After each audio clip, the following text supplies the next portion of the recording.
You get a dog certified as a service animal.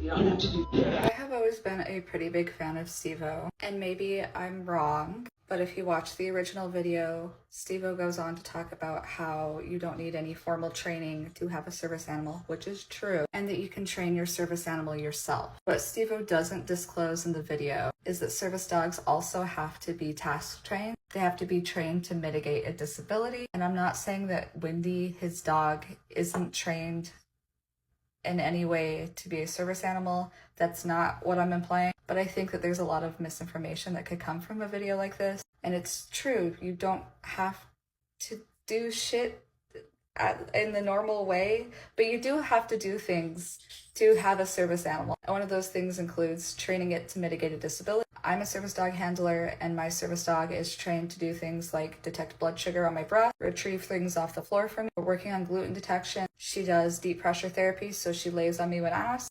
She interrupts my nightmares, so if I'm making noise or doing anything wild in my sleep, she'll wake me up. And those are the ways that I've trained her, or that we've come to like work together and understand each other as like a working team. He goes on in the video to say that if he slaps the service dog vest on Wendy, that she can just go anywhere, and that he put that vest basically on her right away and started traveling the world with her. And I think this is where my problem lies here. And I love Steve-O. I've loved his activism. I've loved how he loves animals, and I genuinely believe that he has a good connection with Wendy. However, implying that you can just put a vest on a dog that you have a good connection with, call it a service animal, and travel the world with it is incorrect. I have a service animal, and I put a lot of work in and day out to make sure that she's ready for the public and that she's ready to mitigate my disability. So yeah, that's just my stitch and my duet to this. I saw it pop up and I had to reply.